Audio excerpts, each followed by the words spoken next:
Hello and welcome to our latest edition of the Business Spotlight series. I'm delighted today to be joined by Sam Wright, founder and MD of Blink. Welcome, Sam. Hi there. Good to be here. Thank you. Hello. Sam, why don't you kick us off by telling us a little bit about what you do at Blink? Yeah, absolutely. So it's quite simple. We are a digital marketing agency specializing in SEO, and we work with e-commerce businesses. That's it in a nutshell. Fantastic. A nice short nutshell. And how long have you been running? So I think Blink's been around in its current form since around 2015. Before that, though, I was working as a freelancer and a consultant in the same kind of industry. So I've been doing this in one form of another, probably going back since 2004. Although we could probably argue that I started in this space a little bit earlier. I used to run a record shop many years ago, and my introduction to e-commerce was selling stuff on eBay. So like in 2001 or something like that. So yeah, e-commerce has been something we've been involved in a long time. Absolutely, just a slightly different path in perhaps Yeah, through exactly. that. Yeah. And so, Sam, tell us a little bit more about the types of businesses that you work with typically. Yeah, absolutely. So we usually work with e-commerce stores that use either Shopify or Adobe Commerce, Magento, either D2C or multi-category. And what we mean by that is a direct-to-consumer store will typically sell its own products that it manufactures directly to consumer. A multi-brand, multi-category retailer might sell a larger range of SKUs from different brands. Or a larger range of SKUs from their own catalogue. Usual turnover anywhere between, say, 20,000 per month up to 20 million a year. And we use that kind of cutoff point really as below 20,000 a month, 10, 20,000. It might not be that the business has product market fit. It might not be ready to scale using the kind of work that we do. Fantastic. And so what sort of services do you provide within the business then? So predominantly SEO, that's what we're known for. And we do offer PPC as well and an email. And our PPC services are slightly different in that they're quite aligned with the organic side of the business, which is slightly unusual. We do quite a lot of work with sharing data and tactics between the kind of two streams. But we are best known for SEO. That's where the majority of our business comes from. Fantastic. So when you think then about running the business, obviously founded the business a number of years ago, what for you is the best thing about running your own business? Well, that's a good question. No, it's I mean, I'm institutionalized now. I've been doing it so long I couldn't do anything else. No, I mean, kind of joking aside, I think the freedom and flexibility of running a business is good. The thing that really appeals to me about this kind of work is the problem-solving nature, and it gives me a chance to kind of, explore that, in the kind of like the general path that we take. I think, yeah. I mean, does that answer your question? Yeah, it does. It certainly does. I mean, I guess there's also been a lot of change, hasn't there, since you started the business up with the pandemic and also the economic uncertainty that we've been facing. Have you found that you've had to adapt and change the way you work as a result? Yeah, I think there's kind of two things there. The pandemic's obviously pushed things towards remote working, which is great in many ways. There's some challenges to do with remote working that I think we've worked through, as many other businesses are. I can come back onto that in a sec, maybe.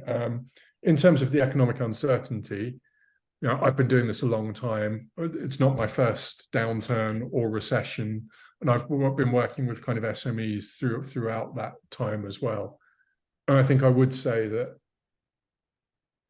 we see the same patterns again and again. When there's a downturn, it places pressure on businesses, and some are well equipped to handle it, and some aren't. And I think that's just the way it is, unfortunately. But yeah, like we don't have 100% market share, so downturns in the market are you know, they're an obstacle to overcome, but they're not exactly kind of critical for us. Sure, of course. And so just go back to that hybrid working, if you will, Sam, tell us a bit about what your experience has been like with that. So, I mean, I've worked remotely for the majority of my career, really. But yeah, when the pandemic came in and it pushed that shift up to whole companies working remotely, there's a lot of organizational challenges. I think lots of people talk about the advantages of having a predominantly in-office organization where you get those kind of like soft interactions and knowledge sharing, and that is incredibly valuable. And trying to kind of foster that in a remote environment, and things like making people feel part of a team and engaged and all of that stuff becomes more difficult when you're working remotely. So that's been something that we've worked to overcome. Absolutely. So what do you find are the biggest challenges now then facing the business? So we're kind of repositioning as a business. We're spending more and more time developing our own software and tools to allow us to do our work better. So we're kind of combining we're turning into a hybrid of an agency and a software company effectively. So that's a challenge. It's quite a fun one, but it's a challenge nonetheless. Other than that, really, I think one of the biggest problems with agencies is it's a service-based businesses and they scale really, really badly. You need to be essentially well resourced before you take on more business, and that's what so we always try and keep that step ahead, and that's kind of where we're at the moment, kind of organizing in business in the right way so we're ready to kind of meet that next kind of patch of growth. Because otherwise what happens is you win loads of new business and you're not in a position to service it correctly, and you end up losing it. Absolutely. So I mean that growth, you're looking at the software side of things now as well. Do you see there being a geographical growth as well? How do you see that growth over the next few years for the organization? I mean, so we have team members all over the country, and some working remotely overseas as well. So Joshua, for example, our data scientist, has been in a van for the past year or so, all over the place. But we're quite open to remote working, really, internationally. I don't see it being a problem. Is that the kind of?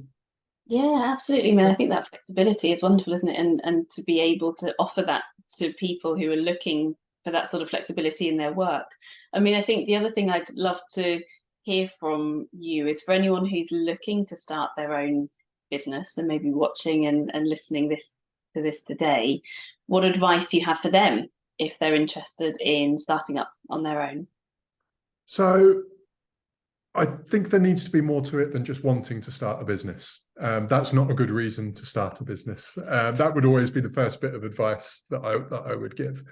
It would be that you have a specialism or an interest or a skill that provides value in some way that people are going to want, and then it should progress out of there. Really, I mean, that's the kind of fundamental thing that I think most people get wrong. Understanding what the opportunity is, and then kind of positioning yourself to explore that, really. I get a feeling that that's probably not going to be a very satisfactory answer for a lot of people. No, it is. It's a wonderful steer, isn't it? And actually, that difference between just wanting to start a business but actually also having the right skills to do so is ultimately going to impact the success of where the business gets to. Yeah, absolutely. I mean, I understand the appeal to it to lots of people, but without having something that you can offer that's different, essentially, it's going to be a real struggle. That's the kind of headline point I'd make there. Wonderful piece of advice. So Sam, thank you so much. It's been a pleasure talking to you today. For anyone who'd like to find out more about Blink, what's best for them to do? Where should they go? Yeah, so our website, obviously, that needs a little bit of love and affection. but or I'm on LinkedIn. I can be found easily enough there. So that's always a good place to get in contact. Wonderful. So head over to the website or over to Sam's LinkedIn and connect.